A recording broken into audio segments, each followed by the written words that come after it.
we are going to go ahead and go back into Custer State Park, and we are going to hit up the wildlife loop. It is currently 2 o'clock in the afternoon.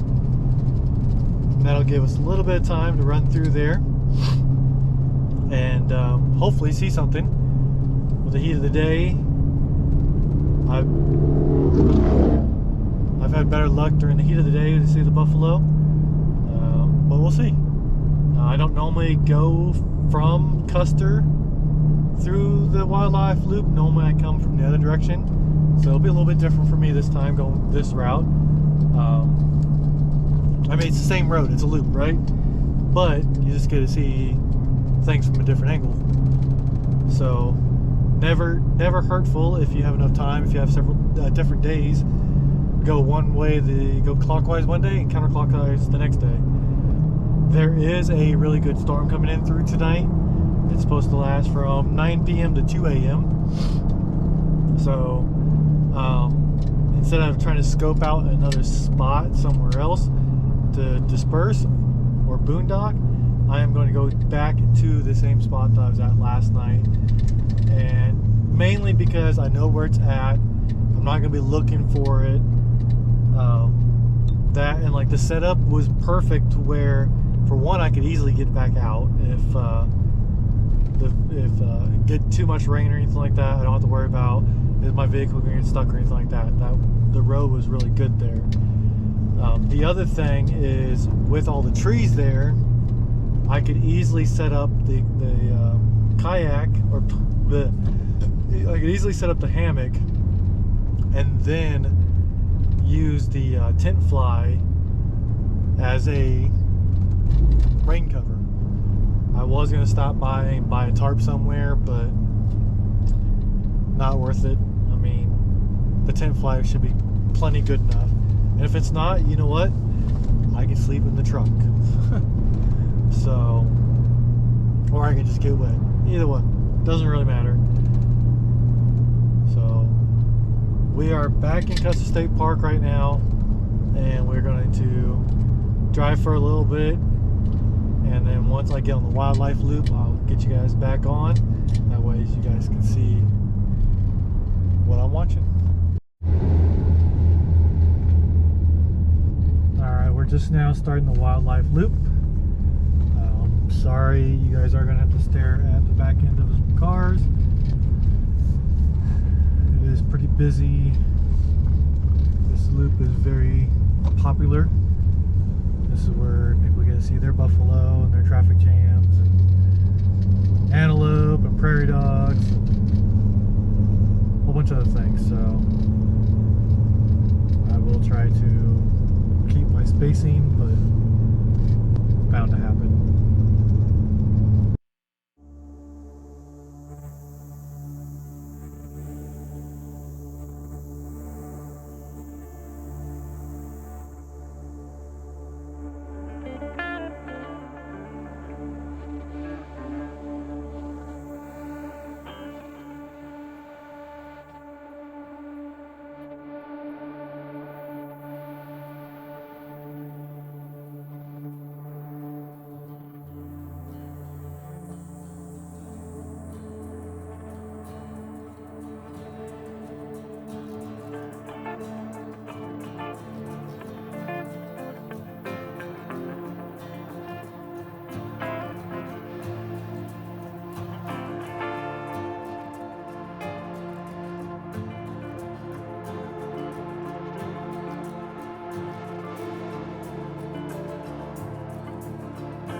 Little prairie dogs. Just chilling out there. That's what they do. They just chill.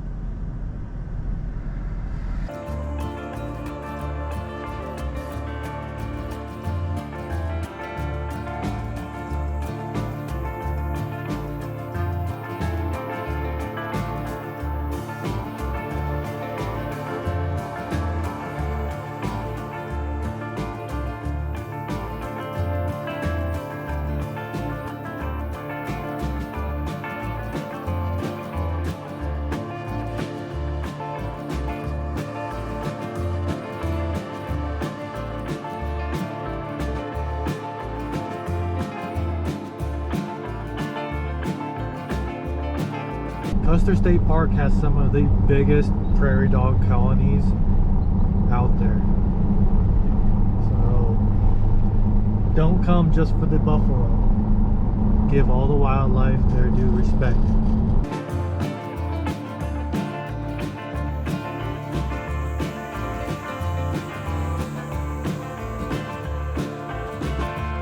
There's the herd.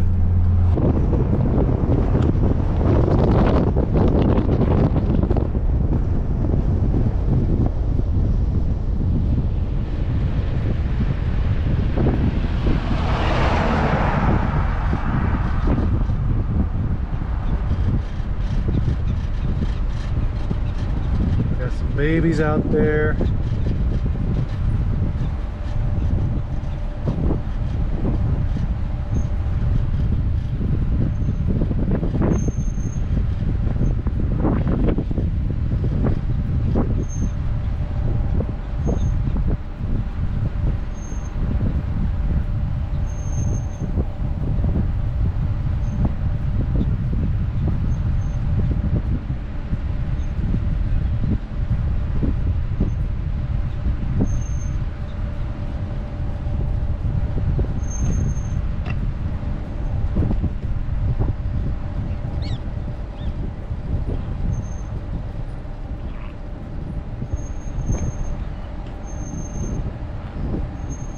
Feeding right there, one milking.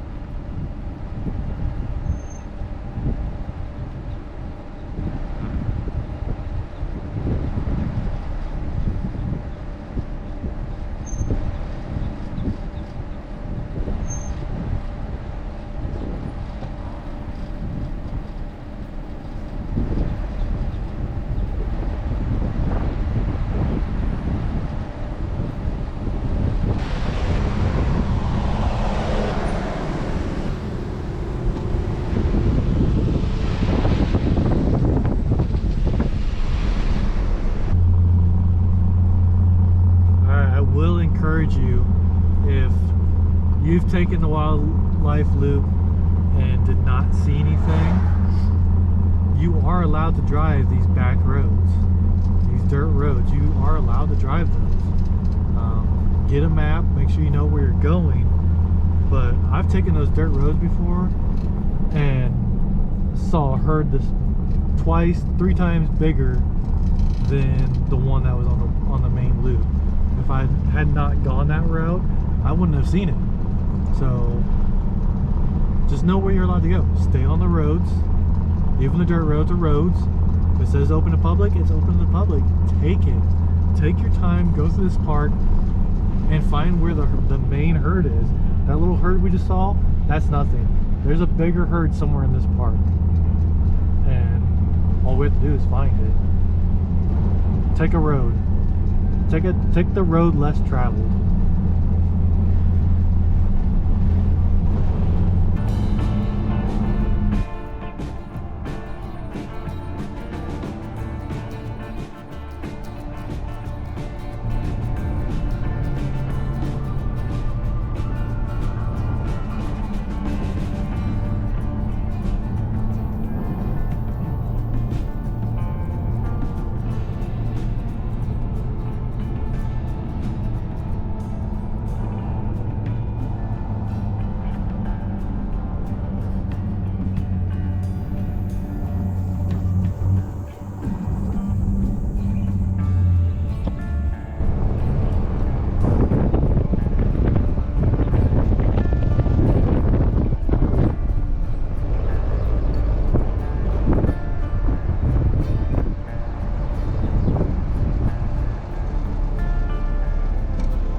So that was the loop. Like I said, that was only the small herd. There's another herd somewhere, and if we would have taken one of the less traveled roads, we may or may not have saw them. Today is not the day for it. Another day, we'll go out there, track them down. But we still got to see a pretty decent herd. A lot of babies, a lot of moms probably out there, and that might be why they're keeping them separate. Who knows? Don't let them fool you. This is their wild buffalo, wild bison, whatever you want to call them, but this is still a state park. There's cattle guards at all the entrances. There's fencing. They do a buffalo roundup every single year. I've yet to see that. I want to do that. I think it'd be amazing. It's just in a later time of year, and I'm not sure if I want to travel during that time of year. So until I move up here, I won't be able to get a chance to do that. However, they do breed them, they sell them, they do all of that. So in a way, they are a manufactured herd, I guess, but still pretty cool. They're out in their elements. They're roaming the prairies, the mountains, the hills, whatever you want to call it, and they're having a good time. So I think it's a win for them. It's a win for us because we get to see them. And otherwise, I mean, the buffalo were almost extinct, and their numbers have risen because of herds like the one here, the one in Yellowstone. There's other places that have herds of buffalo that's keeping the numbers up. So good on people. So like I said, now we're gonna head back towards Custer.